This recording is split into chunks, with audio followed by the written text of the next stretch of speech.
Semoga penonton selalu diberi kesehatan, dimudahkan rezekinya, dijauhkan dari orang-orang jahat dan iri, serta selalu dilindungi dari rasa sakit hati yang tidak pantas diterima. Semoga setiap luka yang pernah dialami dibalas dengan kebahagiaan yang berlipat-lipat. Amin. Cerita ini bukan sekadar kisah rumah tangga biasa.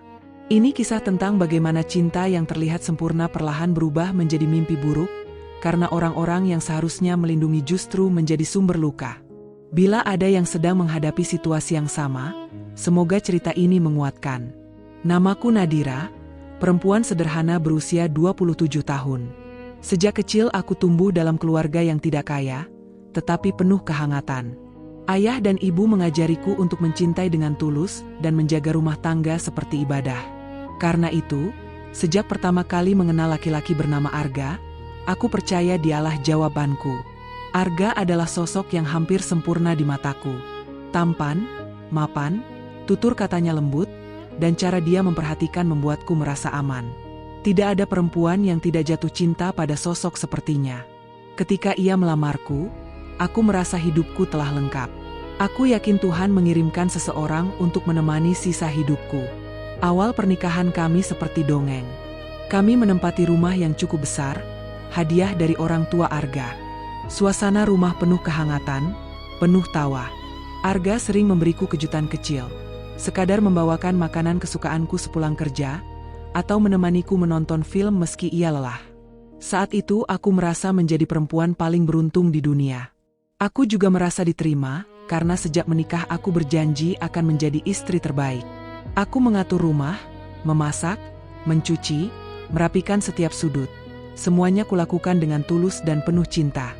Tidak ada keluhan, karena aku selalu percaya kebahagiaan rumah berasal dari ketulusan.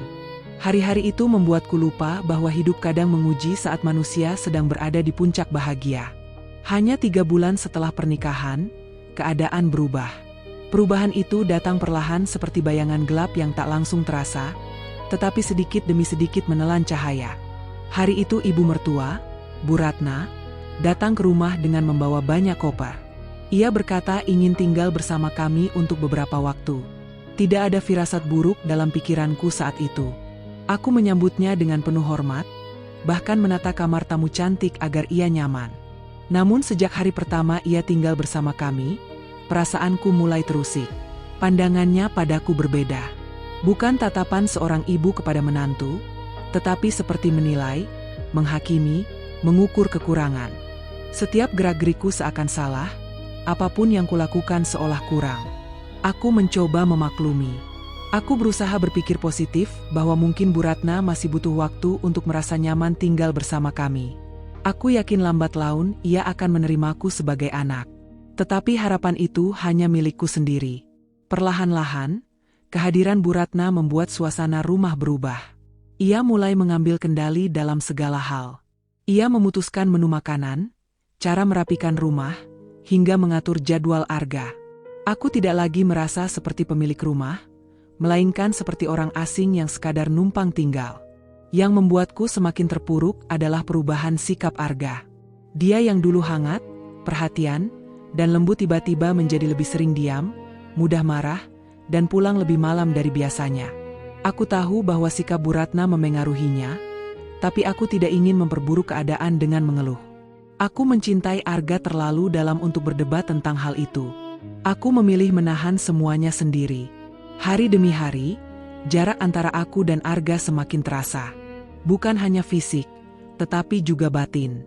Rumah yang dulu penuh tawa berubah menjadi tempat yang membuatku merasa kecil, tak berguna, dan tidak diinginkan. Aku berhenti mengenali diriku sendiri. Perempuan yang dulu ceria dan percaya diri perlahan berubah menjadi seseorang yang hanya bisa tersenyum untuk menutupi luka. Namun meski semuanya terasa berat, aku tidak menyerah. Aku terus bangun pagi-pagi, memasak sarapan, menjaga rumah tetap bersih, berharap suatu saat semua akan kembali seperti dulu. Aku berharap Arga suatu hari menyadari betapa kerasnya aku berusaha menjaga pernikahan kami. Aku berharap Bu Ratna suatu saat mau menerimaku dengan tulus. Aku berharap terlalu banyak, tanpa kusadari bahwa harapan itu membuatku bertahan dalam hubungan yang pelan-pelan membunuh hatiku sendiri.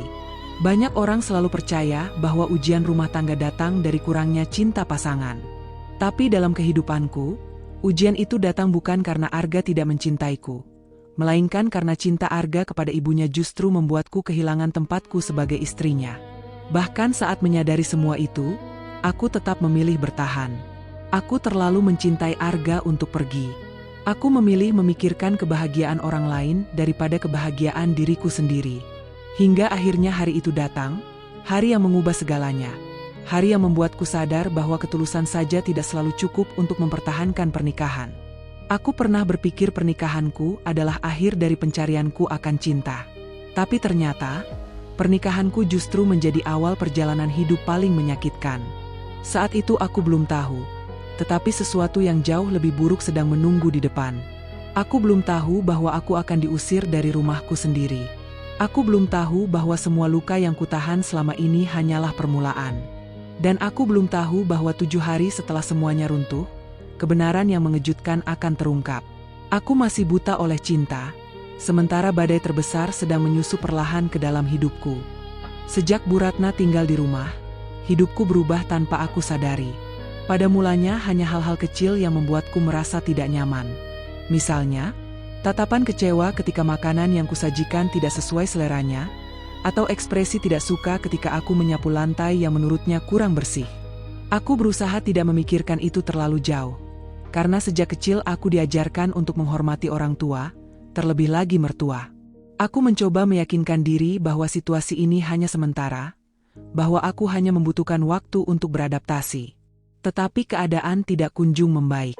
Justru hari demi hari menjadi lebih buruk. Bu Ratna mulai membuat pernyataan yang membuatku merasa seperti penyebab dari semua masalah. Pada awalnya hanya dalam bentuk celetukan yang samar, seperti menyatakan bahwa sejak aku datang ke keluarga ini, banyak hal tidak berjalan seperti dulu. Tidak ada suara marah, tidak ada teriakan, tetapi setiap kalimatnya membawa beban yang membuatku merasa bersalah atas sesuatu yang tidak pernah aku lakukan. Beberapa minggu setelah Bu Ratna tinggal bersama kami, usaha keluarga Arga mengalami penurunan. Aku tahu bahwa penurunan usaha adalah hal yang bisa terjadi kapan saja, tergantung situasi ekonomi dan keadaan pasar. Tetapi Bu Ratna mengarahkannya langsung kepadaku. Ia mulai menunjukkan tanda-tanda seakan aku adalah sumber kesialan. Saat Arga tampak gelisah memikirkan usahanya, Bu Ratna memanfaatkan kesempatan untuk memperkuat pikirannya dengan mengatakan bahwa semua terjadi setelah pernikahan kami. Pelan tapi pasti, unggahan-unggahan rasa curiga itu masuk ke dalam kepala Arga. Aku bisa merasakan perubahan yang semakin jelas. Arga yang dulu penuh semangat kini terlihat gampang marah dan sensitif terhadap hal-hal kecil. Aku tidak tahu bagaimana menghiburnya, karena apapun yang kulakukan tampak salah di matanya.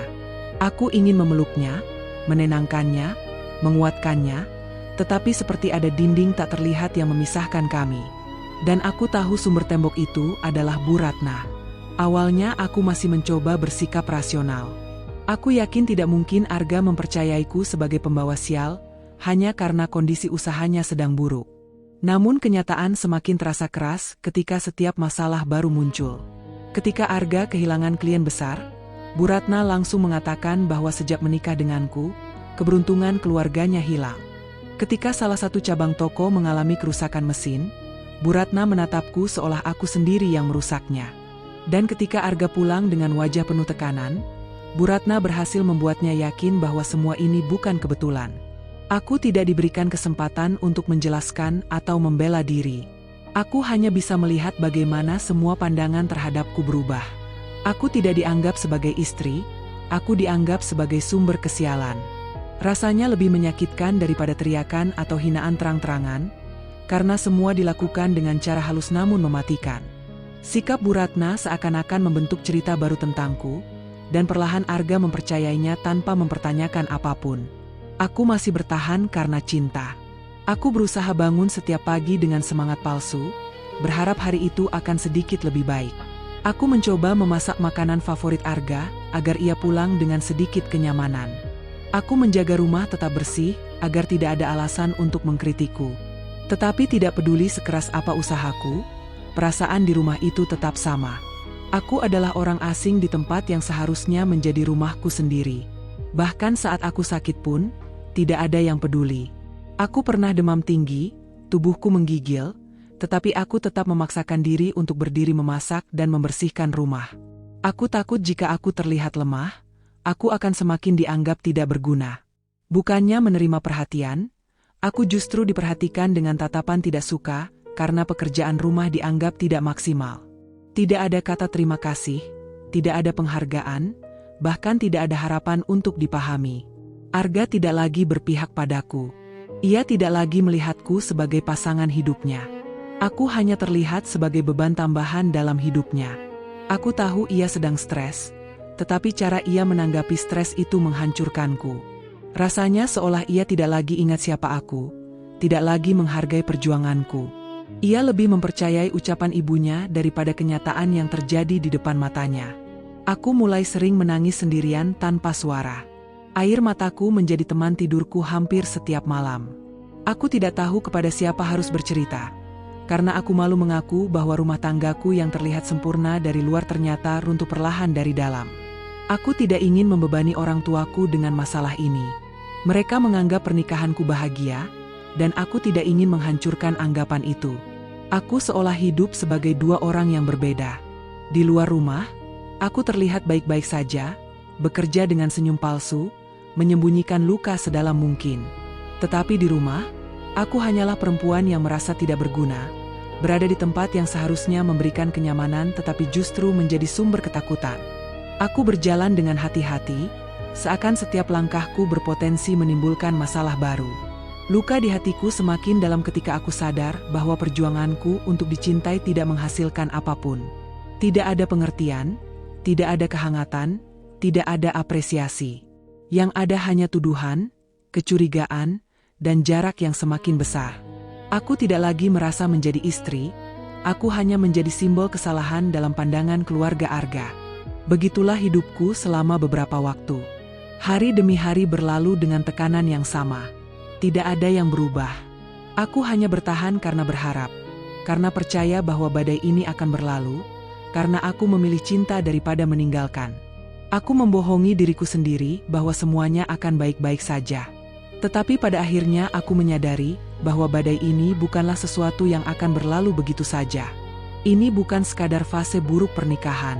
Ini adalah sesuatu yang memang dirancang untuk menjatuhkanku dari dalam. Aku belum tahu bagaimana atau kapan, tetapi aku merasakan dengan jelas bahwa siapapun di rumah itu tidak menginginkanku lagi. Mereka ingin aku pergi, tanpa harus mengatakan secara langsung. Aku tidak pernah menyangka bahwa semua ini baru permulaan.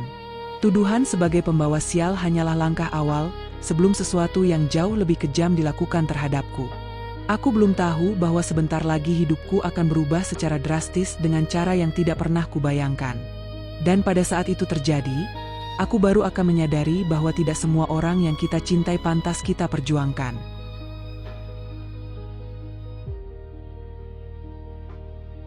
Hari itu dimulai seperti hari-hari sebelumnya. Namun rasa tidak nyaman sudah menyelimuti sejak aku membuka mata.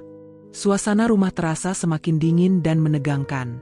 Aku bisa merasakan sesuatu menunggu untuk terjadi, sesuatu yang lebih buruk dari semua kejadian sebelumnya. Perasaan ini bukan sekadar firasat, melainkan hasil dari banyak hari yang terisi dengan ketakutan dan tekanan. Aku bangun dengan tubuh lelah dan hati kosong, tetapi tetap melakukan pekerjaan rumah seperti biasanya. Meskipun pikiranku kacau, aku tetap mencoba menjalankan tugas seolah semuanya baik-baik saja. Arga berada di ruang tamu sejak pagi. Pandangannya tidak sekalipun mengarah padaku, seakan aku tidak ada di rumah itu. Ketika Bu Ratna turun dari kamar, ia duduk tepat di sebelah Arga dengan ekspresi puas yang tidak bisa disembunyikan. Seolah ia baru saja memenangkan sesuatu. Aku menatap mereka dari jauh dan merasa betapa terasingnya aku di rumah yang seharusnya menjadi tempatku berlindung. Waktu berjalan lambat tetapi menyiksa. Arga terlihat seperti sedang menunggu waktu tertentu untuk melakukan sesuatu. Bu Ratna sesekali menatapku dengan mata yang tajam, seakan ingin memastikan aku merasa sekecil mungkin. Aku tidak mengerti apa yang sedang mereka rencanakan. Namun aku tahu bahwa apapun itu, aku berada di posisi terburuk. Sore hari, Arga tiba-tiba berdiri dari sofa dan masuk ke kamar dengan langkah cepat. Beberapa menit kemudian, ia keluar sambil membawa koper besar. Bukan koper miliknya. Itu koper milikku. Melihat koper itu, tubuhku langsung melemah. Aku tahu apa artinya. Aku tahu apa yang akan terjadi bahkan sebelum ada kata atau penjelasan apapun. Napasku terasa berhenti, seperti udara di sekitar tiba-tiba habis. Tanpa berkata apapun, Arga meletakkan koper itu di dekat pintu depan. Bu Ratna berdiri di belakangnya dengan ekspresi yang sulit dijelaskan. Ada kepuasan, ada kemenangan, dan ada rasa tidak peduli terhadap penderitaan orang lain. Aku berdiri terpaku di tengah ruangan. Aku ingin berkata sesuatu, apapun, namun lidahku terasa mati. Semua yang selama ini kupikir akan kukatakan jika sampai pada titik seperti ini menghilang begitu saja. Arga memandangku seperti seseorang memandang orang asing yang tidak layak berada di rumah itu. Tidak ada kelembutan, tidak ada sisa cinta, tidak ada pertanyaan, tidak ada permintaan klarifikasi, bahkan tidak ada usaha untuk mencari tahu kebenaran. Hubungan kami berakhir bukan karena kesalahan yang kulakukan, tetapi karena fitnah yang dirancang dengan kejam. Tanpa penjelasan dan tanpa kesempatan membela diri, aku harus pergi. Rumah itu bukan lagi tempatku. Dalam sekejap, statusku sebagai istri hilang begitu saja tanpa keadilan apapun. Aku mencoba menguatkan kaki yang terasa lemas untuk melangkah, tetapi rasanya sangat berat. Semua kenangan di rumah itu berputar di pikiranku. Tawa, perhatian, janji saling mendukung, dan harapan untuk masa depan yang pernah kubayangkan. Semua terasa seperti kebohongan besar. Aku berjalan menuju koperku dengan tangan gemetar. Setiap langkah terasa seperti beban berat yang menekan dadaku. Tidak ada suara dalam ruangan itu kecuali suara langkah kakiku. Aku merasa seperti pendatang yang tiba-tiba harus pergi tanpa pernah menjadi bagian dari rumah tersebut. Tidak ada pelukan, tidak ada permintaan maaf, tidak ada permintaan maaf meski untuk formalitas. Semua dilalui dalam keheningan yang memekakan. Saat aku menyentuh koper itu, tubuhku berhenti sejenak. Bukan karena ingin melawan, tetapi karena tidak pernah terbayang akan sampai di titik ini. Aku pernah membayangkan hidup bersama Arga untuk waktu yang lama, menjalani suka dan duka bersama. Namun sekarang aku tidak memiliki apapun selain sebuah koper dan hati yang hancur. Cinta yang kuberikan selama ini tidak cukup untuk membelahku dari fitnah yang kejam. Aku membuka pintu perlahan, merasakan udara luar masuk ke wajahku. Hawa sore terasa sangat dingin seperti menyatu dengan rasa penolakan dari dalam rumah. Bu Ratna berdiri di belakang Arga, seolah mengawasi bahwa keinginannya akhirnya terpenuhi. Arga tetap diam, berdiri mematung tanpa niat untuk menghentikanku. Tidak ada usaha untuk menghampiriku. Tidak ada tanda bahwa ia ingin mendengarkan penjelasan. Tidak ada secercah harapan di matanya untuk mempertahankan hubungan kami. Dengan langkah yang masih gemetar, aku keluar dari rumah itu dan pintu ditutup di belakangku. Suara pintu tertutup terdengar seperti akhir dari seluruh hidupku. Aku berdiri di depan rumah dengan perasaan kosong. Tidak ada tempat untuk pergi. Tidak ada tujuan. Tidak ada rencana. Masa depanku hilang begitu saja dalam hitungan detik. Aku tidak tahu bagaimana menjalani hidup mulai dari titik itu. Aku menarik koper sambil berjalan tanpa arah. Setiap langkah terasa semakin menyakitkan. Air mata mulai jatuh satu persatu, dan semakin sulit untuk ditahan. Sudah terlalu lama aku menahan semuanya sendirian, dan sekarang aku tidak punya alasan untuk bertahan kuat. Tidak ada lagi orang yang melihat, tidak ada lagi alasan untuk pura-pura baik-baik saja. Di pinggir jalan, aku berhenti dan menatap langit yang mulai gelap.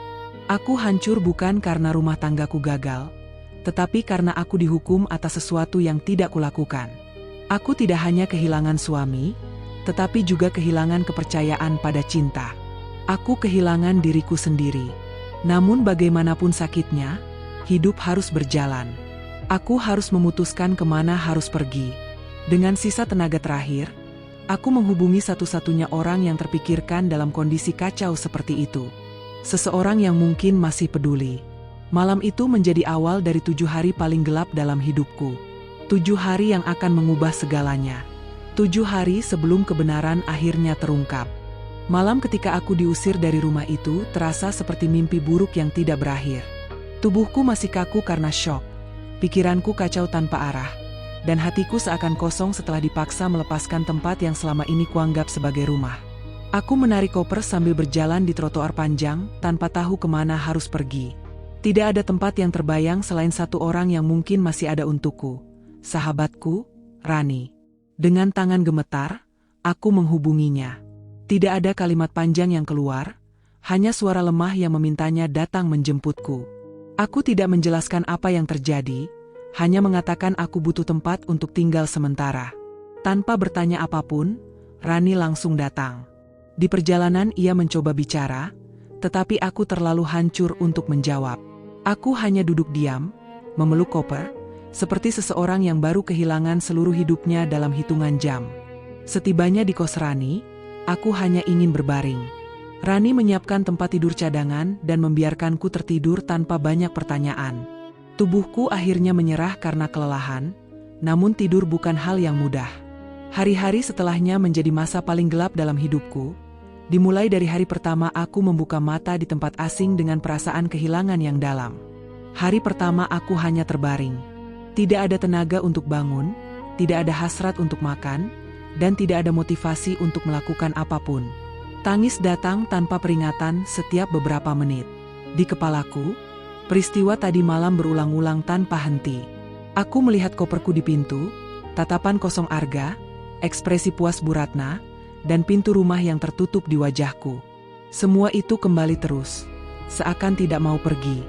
Hari kedua aku mulai menyalahkan diri sendiri. Aku bertanya apakah aku sudah menjadi istri yang buruk. Apakah aku melakukan sesuatu tanpa sadar yang membuat Arga membenciku. Aku mengulang-ulang semua kejadian sejak hari pertama pernikahan. Mencari kesalahan meskipun sebenarnya aku tahu tidak ada yang bisa menjelaskan fitnah yang direkayasa itu. Namun rasa bersalah datang begitu kuat, seakan aku akan terus dihukum meski tidak melakukan kesalahan. Hari ketiga, aku mulai memikirkan kemungkinan kembali ke rumah untuk menjelaskan semuanya. Tapi ketika bayangan itu muncul, tubuhku langsung merinding ketakutan. Ingatan tentang tatapan Arga yang tidak lagi mengenaliku membuatku takut untuk kembali. Tidak ada gunanya mencoba menjelaskan pada orang yang tidak mau mendengar. Rasa cinta dalam diriku masih besar, namun rasa trauma juga begitu kuat. Aku merasa tidak hanya kehilangan Arga, tetapi kehilangan rasa percaya pada siapapun yang pernah kusayangi. Hari keempat, aku memaksa diri untuk mandi dan berdiri. Tidak karena aku sudah merasa lebih baik, tetapi karena aku takut membiarkan diriku tenggelam terlalu dalam. Rani memperhatikanku tanpa banyak bicara, seolah mengerti bahwa aku butuh ruang untuk memproses semuanya. Ia hanya memberi makanan dan menemaniku duduk menonton televisi, meski aku tidak benar-benar memperhatikan. Kehadirannya membuatku sedikit merasa aman, meski hatiku masih hancur. Hari kelima, aku mulai mencari hal untuk dilakukan.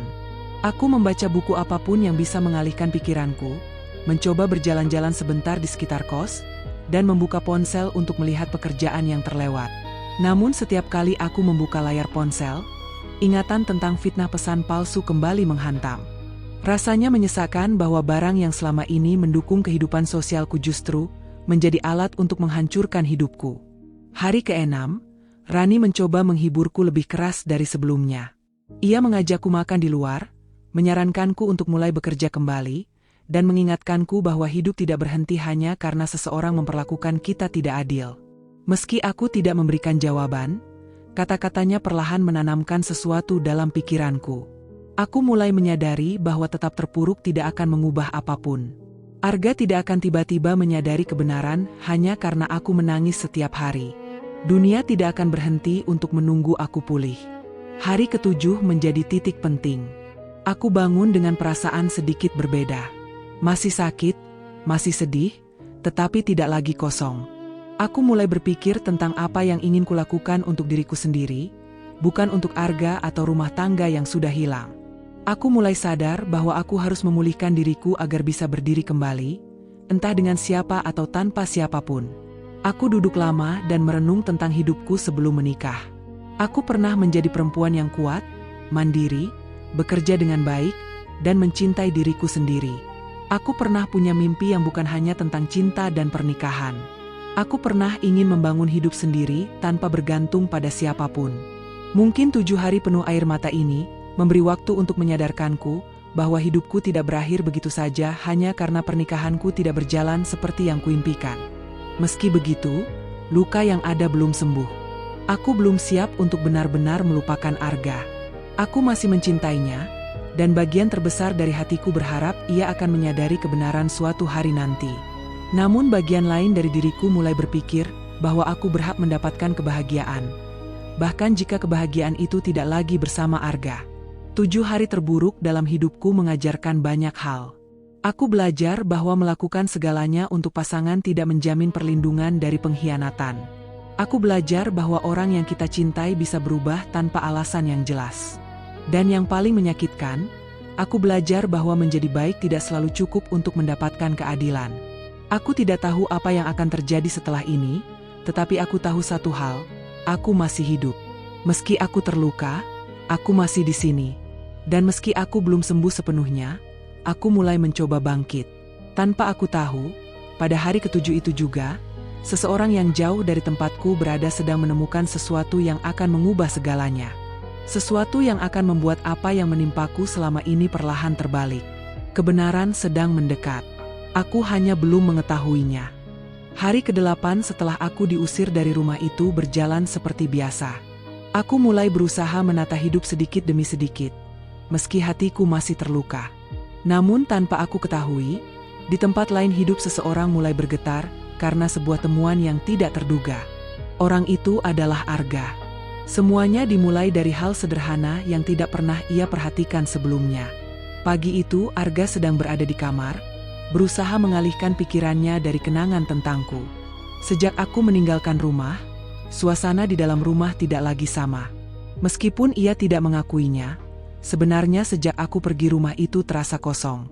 Tidak ada lagi yang menyiapkan sarapan, tidak ada lagi yang mengurus semua detail kecil yang selama ini ia anggap sepele. Bahkan Bu Ratna dan Andini tidak lagi menunjukkan sikap terlalu ramah seperti ketika aku masih ada. Dalam pikirannya, Arga menilai semua itu sebagai penyesuaian normal. Ia tidak menyadari bahwa ada sesuatu yang jauh lebih besar di balik perubahan sikap mereka. Sampai tiba saat ia memutuskan untuk mengecek ponselnya. Ia berniat menghapus pesan-pesan lama untuk membersihkan memori. Tanpa sengaja ia membuka folder pesan terarsip, tempat yang jarang tersentuh. Di sanalah ia menemukan rangkaian pesan antara aku dan seseorang bernama R. Pesan-pesan itu terlihat aneh, penuh kata-kata manis yang memicu cemburu dan curiga. Namun untuk pertama kalinya setelah kejadian itu, Arga memperhatikan sesuatu secara detail. Tanggal dan waktunya tidak sinkron dengan pola aktivitas harian kita. Pesan-pesan itu dikirim pada jam-jam ketika aku sedang berada bersamanya, atau ketika aku mengerjakan pekerjaan rumah tanpa pernah menyentuh ponsel. Arga merasa ada ketidaknyamanan yang semakin kuat. Pikirannya mulai mempertanyakan hal-hal yang selama ini ia yakini. Ia mencoba mengingat kapan tepatnya pesan-pesan itu muncul, namun ingatan yang muncul tidak masuk akal. Kecurigaan itu semakin besar ketika ia melihat foto yang digunakan sebagai bukti perselingkuhan. Foto itu memperlihatkan seseorang yang mirip denganku mengenakan pakaian merah. Namun tanpa disengaja Arga memperhatikan detail kecil pada foto tersebut. Gelang emas di tangan perempuan itu berbeda dengan gelang yang biasa kupakai setiap hari. Ia mengetahui benar gelangku karena itu gelang yang ia hadiahkan pada ulang tahunku. Sedangkan gelang di foto itu memiliki desain berbeda. Kepalanya mulai terasa berat. Ia terdiam cukup lama memandangi layar ponsel, mencoba membenarkan apa yang ia lihat. Ia mencoba menganggap semua itu hanya kebetulan, atau mungkin aku mengganti gelang tanpa sepengetahuannya. Tapi semakin ia mencoba menyangkal, semakin kuat firasat aneh itu muncul. Untuk pertama kalinya, ia merasakan keraguan terhadap apa yang selama ini ia yakini. Pertanyaan dalam pikirannya semakin besar ketika ia menemukan bahwa aplikasi pesan yang digunakan ternyata baru diunduh beberapa hari sebelum foto tersebut muncul. Ia juga menemukan bahwa kontak dengan huruf R tidak memiliki riwayat panggilan atau pesan selain yang tampak mencurigakan itu. Semua seperti ditempelkan agar terlihat nyata. Arga terpaku, dan rasa penasarannya berubah menjadi keresahan. Keraguan itu memaksanya untuk berpikir lebih luas. Ia mulai memperhatikan perilaku Bu Ratna sejak aku pergi.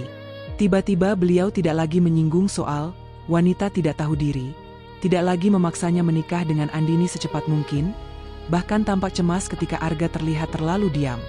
Andini juga tidak lagi terlalu dekat. seolah menjaga jarak justru agar tidak terlihat mencurigakan. Semua ini terasa janggal.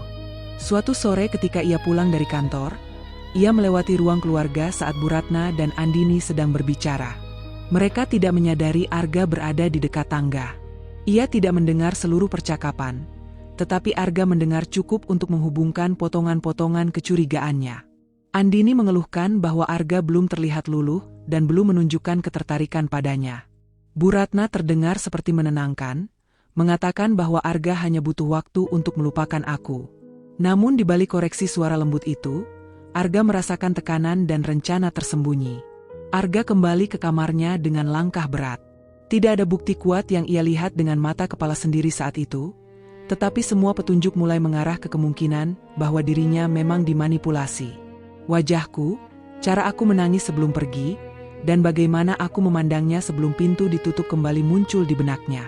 Ia mulai mengingat detail-detail yang terlupakan karena amarah. Aku tidak pernah membela diri secara agresif.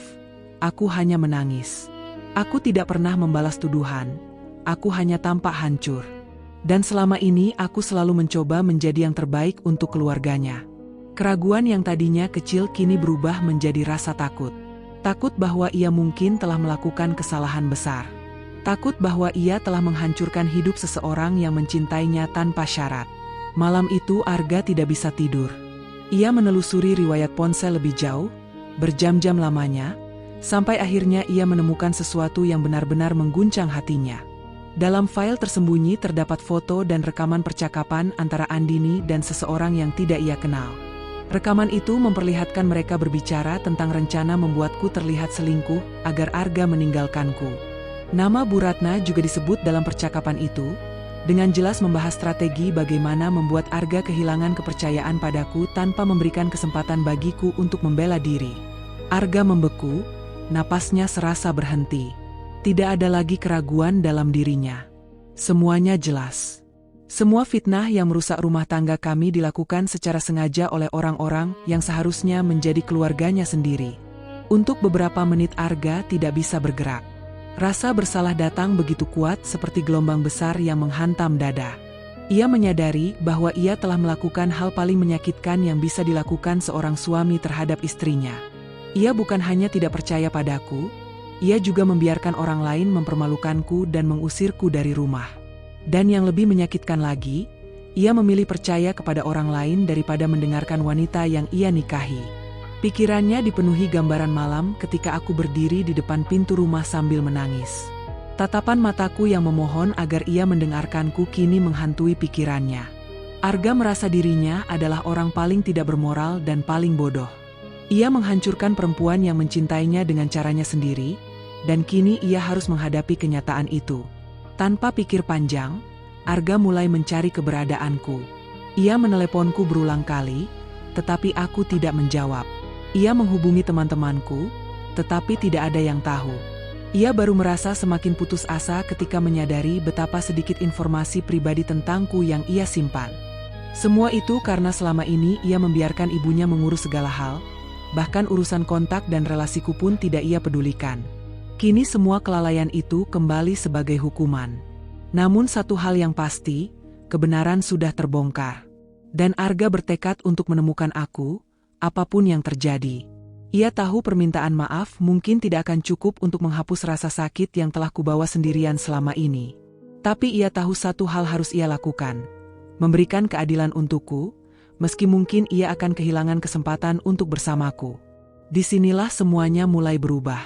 Nasib kami belum bertemu, tapi arah cerita kami mulai bergerak menuju satu titik. Sejak kebenaran terbongkar, Arga tidak punya ketenangan. Setiap hari ia meninggalkan rumah lebih pagi dan pulang lebih malam, bukan untuk bekerja, tetapi untuk mencari keberadaanku. Ia mengunjungi tempat-tempat yang pernah kukunjungi, restoran yang pernah kami datangi, hingga tempat kerja lamaku. Tidak satu pun memberikan jawaban. Ketika ia pulang ke rumah, rasa marah, kecewa, dan bersalah menghantam dirinya bertubi-tubi. Keinginan untuk meminta maaf semakin kuat, namun ketidakpastian semakin menggerogoti pikirannya. Sementara itu, hidupku di kos Rani perlahan mulai stabil. Luka di hatiku belum sembuh, tetapi aku mulai terbiasa menjalani hari tanpanya. Aku fokus pada hal-hal kecil agar pikiranku tetap terarah. Aku mulai mencari pekerjaan baru dan menerima beberapa tawaran proyek kecil dari rekan kerja lama. Rasanya seperti membangun kembali hidup dari awal, langkah demi langkah. Meski begitu, rasa perih ketika mengingat masa laluku masih sering muncul. Aku tidak lagi menangis setiap malam, tetapi ada ruang kosong yang tidak bisa diisi siapapun. Rani tetap menjadi sosok yang paling peduli. Ia mendukung semua hal yang kulakukan untuk bangkit. Ia tidak memaksaku melupakan Arga, karena ia tahu hubungan itu terlalu dalam untuk dilupakan begitu saja. Ia hanya mengingatkanku bahwa aku bisa tetap bahagia meski masa lalu penuh luka. Aku mencoba mendengarkan, meskipun hati tetap berat. Suatu sore Rani mengajakku keluar untuk makan di sebuah kafe tidak jauh dari kos. Ia mengatakan aku butuh udara segar, karena selama ini terlalu banyak mengurung diri. Aku tidak benar-benar ingin pergi, tetapi aku tahu jika terus menolak aku tidak akan pernah benar-benar bangkit. Jadi aku setuju. Kami berjalan santai menuju kafe itu. Setelah sekian lama tidak keluar rumah, entah kenapa aku merasa sedikit gugup. Rasanya seperti dunia luar terlalu besar setelah sekian lama menghindar. Kami duduk di meja dekat jendela. Suasana kafe cukup tenang, musik latar lembut, dan aroma kopi terasa menenangkan. Untuk beberapa saat aku merasa nyaman. Aku mulai merasakan sedikit kelegaan, seakan semua masalah tidak sedang menekan hidupku. Namun ketenangan itu hanya berlangsung sesaat. Saat aku menunduk memeriksa menu, seseorang masuk ke kafe melalui pintu depan. Rani menyadarinya terlebih dahulu sebelum aku. Matanya membesar tetapi ia tidak mengatakan apapun. Ketika aku mengangkat kepala, pandangan kami bertemu. Itu adalah Arga. Tidak pernah terpikir sebelumnya bahwa pertemuan pertama kami setelah perpisahan akan terjadi seperti itu, di tempat yang tidak terencana, tanpa persiapan. Arga berdiri beberapa langkah dari pintu, tubuhnya membeku, napasnya seolah tertahan. Ekspresi wajahnya terlihat campuran antara keterkejutan, kelegaan, dan ketakutan. Wajahnya jauh lebih kurus daripada terakhir kali aku melihatnya. Lingkar matanya menghitam, seolah ia tidak tidur selama berhari-hari. Sementara aku hanya bisa diam. Tubuhku tidak bisa bergerak, pikiranku kosong. Aku tidak tahu apakah aku harus berdiri, pergi, atau tetap duduk pura-pura tidak melihatnya. Namun aku tidak bisa mengalihkan pandangan. Meski rasa sakit masih jelas, ada bagian kecil dalam diriku yang masih mengenali sosok yang pernah kucintai begitu dalam. Arga berjalan perlahan mendekat. Tidak ada kata yang keluar dari mulutnya, tetapi matanya sudah menunjukkan segalanya. Penyesalan, rasa bersalah, kehilangan, dan kerinduan. Semua terpampang jelas seakan tanpa batas. Ada satu momen ketika aku menyadari bahwa Arga benar-benar menyesal. Tapi luka yang kubawa tidak langsung hilang hanya karena ekspresi itu. Aku menarik napas panjang, mencoba menenangkan diri.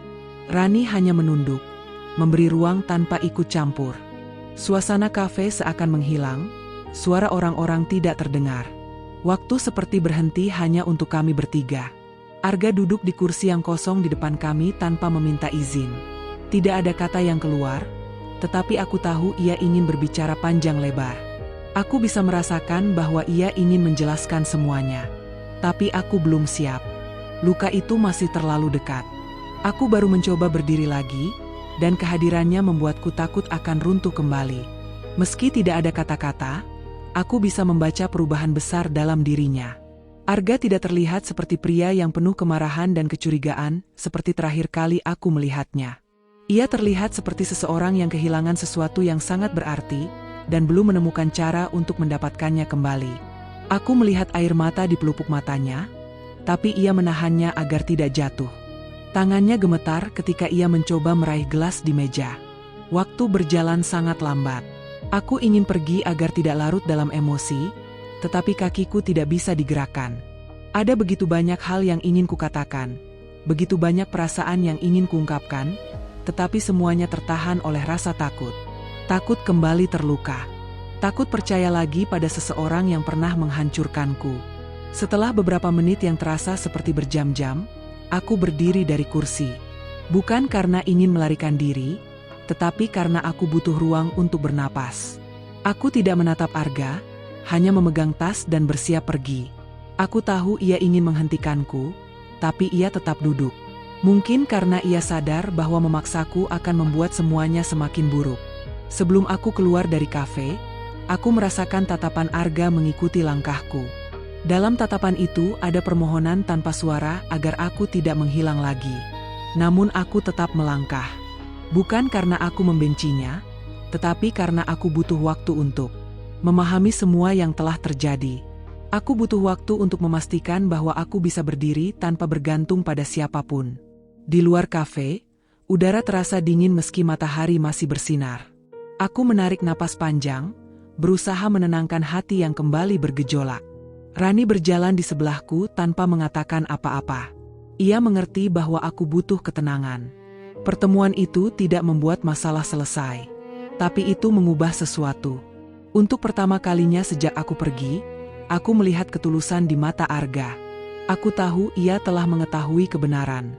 Aku tahu ia ingin memperbaiki semuanya.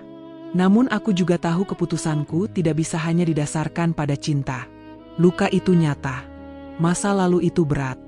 Dan aku tidak ingin kembali ke hubungan yang sama tanpa kepastian bahwa semuanya berubah.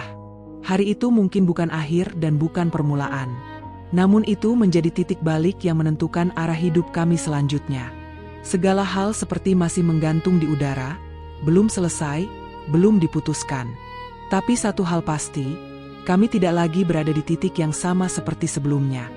Setelah pertemuan di kafe itu, hidupku kembali berubah. Bukan kembali buruk, bukan juga langsung membaik, tetapi lebih berat secara emosional. Selama beberapa minggu terakhir aku berusaha memulihkan diri, namun kehadiran Arga kembali di hadapanku mengguncang seluruh dinding pertahanan yang baru kubangun.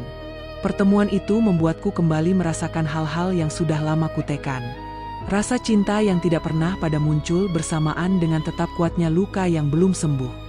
Arga tidak mencoba menghubungiku sehari setelah pertemuan itu, namun beberapa hari kemudian ia mulai mencari caraku melalui jalur yang tidak memaksa. Ia mengirim email, bukan pesan pribadi.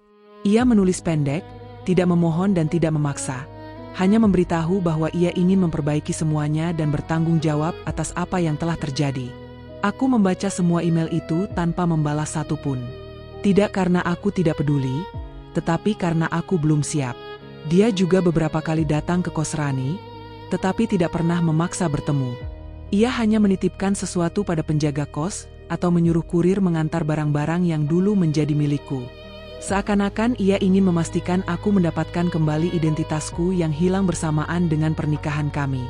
Ada benda-benda kecil, seperti buku catatan yang dulu selalu kugunakan, apron kesayangan yang biasa kupakai untuk memasak, serta album foto yang pernah kami buat bersama. Semua tiba satu persatu, tanpa catatan apapun. Namun tanpa suara pun, semuanya terasa seperti permintaan maaf. Rani memperhatikan perubahan sikapku setiap kali paket baru tiba. Ia tahu aku selalu memandangi benda-benda itu lama sebelum menyimpannya. Sesekali ia memelukku tanpa mengatakan apapun, seakan ingin menguatkanku tanpa memaksaku mengambil keputusan. Kehadiran Rani menjadi pengingat bahwa aku tidak sendiri meski hidup sedang kacau. Di sisi lain, Arga juga menjalani pergolakan batinnya sendiri. Ia berpegang pada rasa bersalah yang tidak pernah hilang. Ia mulai menjaga jarak dari Bu Ratna dan Andini. Bahkan ia mengubah sikap dan perlakuan terhadap mereka tanpa perlu menciptakan pertengkaran. Ia mulai mengambil kembali kendali atas hidupnya yang selama ini terlalu banyak dipengaruhi oleh orang lain. Perlahan-lahan, ia menghapus batasan yang membuat rumah itu menjadi tempat yang tidak lagi mencerminkan dirinya. Ada hari-hari ketika Arga berhadapan dengan ibunya dengan sikap yang jauh lebih tegas dari sebelumnya. Ia tidak lagi menerima alasan atau manipulasi. Ia mengungkapkan kekecewaan yang selama ini ia pendam, bahkan jika itu menyakitkan bagi mereka. Keputusan itu mengubah dinamika keluarga sepenuhnya. Bu Ratna yang terbiasa mengatur segalanya mulai kehilangan kendali. Andini juga tidak lagi mendapatkan perhatian yang dulu ia terima. Rumah itu tidak lagi sama, dan bagi Arga perubahan itu terasa seperti harga yang harus ia bayar atas keputusan-keputusan keliru yang pernah ia ambil. Sementara itu, aku terus berusaha menata hati. Aku mulai bekerja lebih keras untuk membangun kemandirianku. Aku menyibukkan diri dengan proyek-proyek kecil dan memikirkan masa depan tanpa mengandalkan siapapun. Setiap hari aku berbicara pada diri sendiri, bahwa aku tetap berharga meski telah disakiti. Aku berusaha percaya bahwa aku masih bisa bahagia tanpa bergantung pada orang yang pernah mencintaiku lalu menghancurkanku. Namun ada satu hal yang tidak bisa kuabaikan, cintaku pada Arga masih ada. Cinta itu tidak hilang meski disakiti, meski terluka dalam-dalam. Dan justru karena cinta itulah aku takut. Aku takut kembali, takut percaya lagi, takut terluka lagi. Pergulatan dalam diriku menjadi begitu besar. Rasanya seperti berdiri di persimpangan tempat manapun bisa menjadi pilihan yang benar sekaligus salah. Suatu sore aku berjalan sendiri tanpa tujuan, hanya ingin menenangkan diri. Udara sore terasa ringan, namun dadaku terasa berat. Aku duduk di bangku taman, mencoba merasakan keheningan agar pikiranku sedikit tenang. Namun tanpa pernah aku sadari, Arga datang ke taman yang sama. Tidak ada pesan atau rencana, hanya kebetulan. Ia berada di sisi lain taman, seolah takdir membawanya ke tempat yang sama. Ia melihatku namun tidak langsung menghampiri. Ia hanya berdiri jauh, takut mengganggu. Saat aku menyadari keberadaannya, aku berpura-pura tidak melihatnya. Bukan karena ingin menghindar, tetapi karena aku tidak tahu bagaimana harus bersikap. Namun Arga tetap tidak mendekat. Ia duduk di bangku lain, diam, memberi jarak yang aman. Ada sesuatu dalam sikapnya yang membuatku mulai mengerti. Ia tidak datang untuk memaksa, tidak datang untuk menuntut, hanya ingin memastikan aku baik-baik saja meski dari jauh. Waktu berlalu cukup lama. Aku akhirnya berdiri dan mulai berjalan pulang. Arga tetap tidak mengejarku. Ia hanya memandangi langkahku dalam diam. Di belakangku, aku merasakan tatapannya seperti permohonan lembut agar aku tidak menjauh darinya sepenuhnya. Namun ia tetap membiarkan aku pergi, mungkin karena ia mengerti bahwa aku masih butuh waktu. Sejak hari itu aku mulai melihat Arga berbeda. Bukan lagi sebagai suami yang menghancurkan hidupku, bukan sebagai orang yang menutup telinga dari kebenaran, tetapi sebagai seseorang yang sedang menebus kesalahan besar. Penebusan yang tidak mudah, tidak cepat, dan tidak menjamin hasil apapun. Ia tidak tahu apakah aku akan memaafkannya atau kembali padanya, tetapi ia tetap mencoba memperbaiki semuanya tanpa mengharapkan imbalan. Hari-hari berikutnya menjadi perjalanan emosional yang rumit. Aku mulai semakin menghargai usaha Arga, meski sebagian diriku tetap siaga untuk melindungi hati. Aku tahu proses ini belum selesai. Aku tahu keputusan besar menunggu di depan. Namun aku juga mulai merasakan bahwa cinta kami belum mati sepenuhnya. Ia hanya terluka, seperti diriku. Dalam diam aku menyadari bahwa mungkin suatu hari aku bisa memaafkan. Bukan karena aku lemah, tetapi karena hatiku lebih besar daripada rasa sakit yang pernah kuterima. Namun untuk sampai ke sana, aku harus memastikan bahwa aku tidak lagi berjalan sebagai perempuan yang hanya berharap dicintai. Aku harus berdiri sebagai seseorang yang mencintai dirinya sendiri terlebih dahulu. Perjalanan menuju akhir cerita ini belum selesai. Penebusan sudah dimulai, tetapi keputusan terakhir masih menggantung. Apakah kami akan kembali bersama, atau memilih jalan masing-masing masih belum jelas. Namun untuk pertama kalinya sejak tragedi itu terjadi, aku tidak lagi hanya merasakan sedih. Aku mulai merasakan harapan, meski kecil dan rapuh. Setiap luka mulai mencari ruang untuk sembuh. Setiap kesalahan mulai dicari jalannya untuk ditebus.